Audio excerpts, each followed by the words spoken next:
Selamat sore, jumpa lagi sahabatku di channel Kas TV. Sore ini kita akan berbagi informasi tentang kegiatan apa saja di sore hari. Tentunya tak lepas dari tanaman-tanaman untuk kita hijaukan bumi ini. Berbagai tanaman selain anggur, di sini juga kita tanam durian. Ada beberapa durian yang kita tanam dari mulai jenis Musang King, Kane, Bawor, dan dur hitam, sultan. Di sini sudah kita tanam semua dan bisa kita lihat kondisi di sini sangatlah terik, panas di cuaca yang panas seperti ini. Jadi tanaman membutuhkan air dan perawatan yang harus kita siapkan.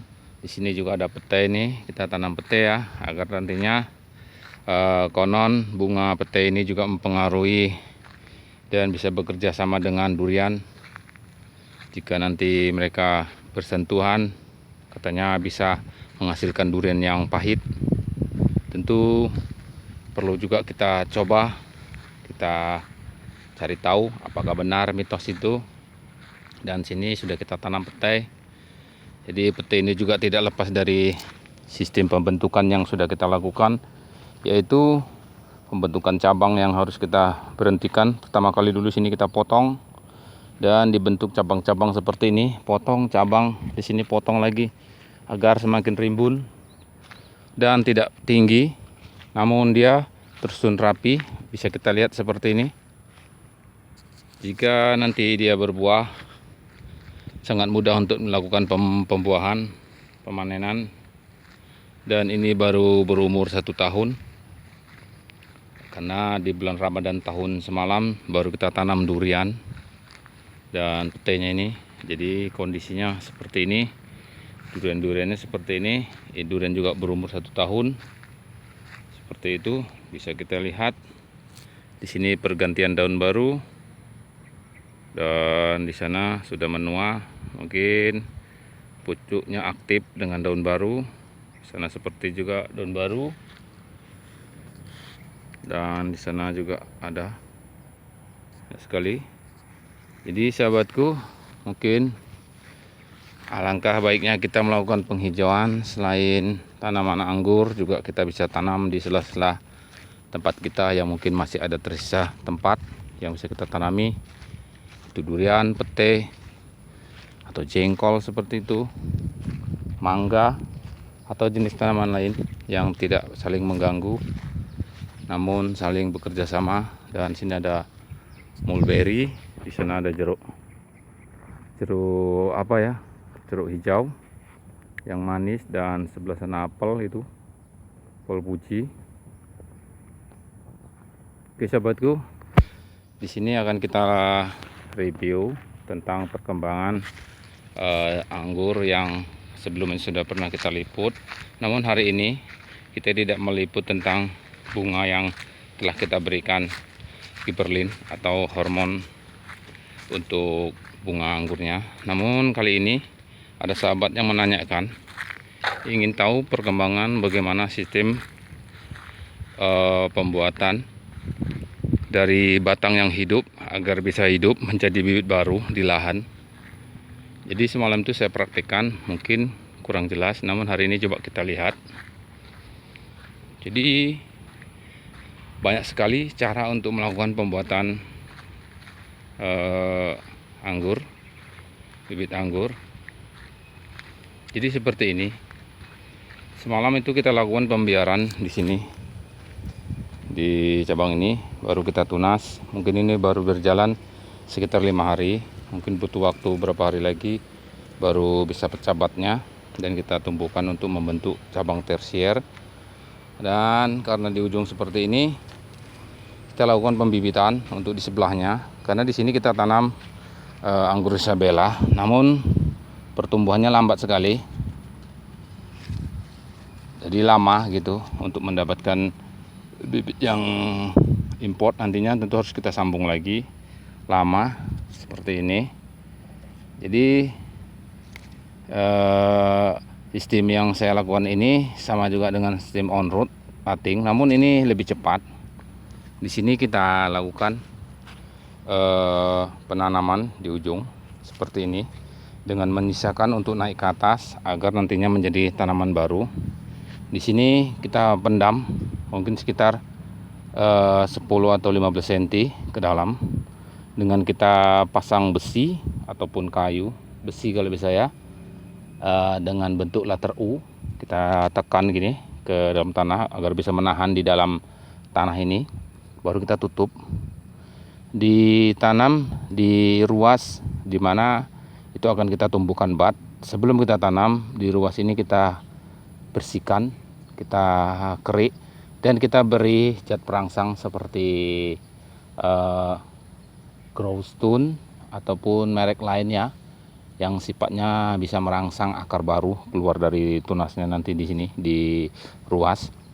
Kalau tidak ada, dengan bawang merah juga bisa digosok, biarkan beberapa menit, sudah kering baru pendam di lahan, tekan dengan kawat tadi, baru tutupi dengan tanah, disiram mungkin sekitar 3 minggu 1 bulan, mungkin itu sudah bisa nantinya tumbuh akar di bawah. Dan di sini nanti sebelum kita potong, di sini harus kita kerat dulu, kita buang sekitar 10 mili mungkin lebarnya atau setengah senti. Di sini kita koyak dulu, kita kerik, biarkan beberapa hari biar kering dulu agar tidak dari tumbuhnya jamur. Kerik di sini, kita dikerik kering mungkin 3 atau 5 hari, baru pas kerikan ini dipotong, pas tempat keringnya itu dipotong agar nanti setelah terlepas kondisi yang kita potong ini sudah kering sebelumnya, karena kita lakukan sebelum pemotongan. Jadi mungkin di sini yang baru akan tumbuh seperti ini, seperti on road juga. Ini bisa kita lihat seperti ini. Jadi ini sangat cepat, tanaman akan menjadi tanaman baru seperti ini, sangat cepat dengan cara seperti itu. Ini biasa dilakukan di luar negeri, di Eropa, di perkebunan Eropa. Mereka melakukan penanaman seperti ini, sambung tanaman namanya, dengan membentuk tanaman baru dari tanaman yang hidup. Jadi ini juga biasa mereka lakukan jika tanaman di sebelahnya itu ada yang mati, kurang bagus. Mereka melakukan cara seperti ini agar bisa cepat menyusul tanaman lainnya. Jadi bisa kita bayangkan, bisa kita lihat memang pertumbuhannya sangat cepat seperti ini. Jadi kita potong di situ jika sudah mengakar, sudah cukup akarnya, kita potong.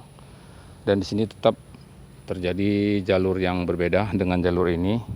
Ini masih sama karena masih satu batang ataupun satu batang sekunder yang kita pendam, nanti kita potong, dan ini menjadi batang primer, baru nanti kedepannya baru kita bentuk seperti taman lainnya. Di sini bisa kita lihat aktif sekali, sangat bagus. Jadi cara ini juga sahabatku bisa dilakukan di lapangan jika tanaman di sebelahnya kurang subur atau tidak bagus, itu bisa dilakukan. Jika sebelahnya pigor, biarkan saja ujungnya, pendam di lokasi yang medianya itu memang sudah kita siapkan, tekan dengan kawat yang berbentuk U dalam, baru ujungnya itu naikkan ke atas agar tetap membentuk batang primer ke atas. Tahu banyak seperti seakan-akan kita menanam tanaman baru, dan itu biarkan seperti itu, bisa dilihat. Di situ kita pendam, dan di sini kita naikkan agar biar terus aktif. Dan jika sudah berakar mungkin 1 bulan, anggap aja 1 bulan atau 1 bulan setengah, intinya tergantung tempat tanaman itu cepat atau tidaknya mengakar. Jika 1 bulan sudah mengakar kuat, terasa sudah kuat, kita kerat, kita lihat 5 hari atau 10 hari layu tidak. Jika dia layu mungkin akarnya belum banyak, tapi kalau bisa usahakan sebagus-bagus mungkin akarnya sudah tumbuh lebat di bawah, baru kita potong. Dan di sini sudah jadi tanaman baru, dan sudah panjangnya bisa dilihat. Mungkin ini sahabatku yang bisa saya sampaikan, selain pembuatan bibit yang dari grafting on road, dari semai-semai cutting yang bisa dilakukan itu, atau sambung cucuk, samcuk ya, atau sambung susu.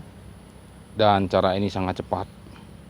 Kalau saya perhatikan, ini tercepat dari cara-cara yang lain.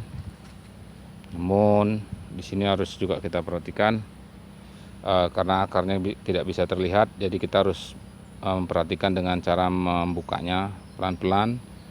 Mungkin di 1 bulan ke depan itu bisa kita lihat apakah sudah benar-benar banyak akarnya. Jika banyak, tutup kembali, lakukan pengeratan, baru dipotong. Mungkin sampai di sini sahabatku, tunggu video saya selanjutnya. Semoga saja informasi ini bisa bermanfaat sahabat semua.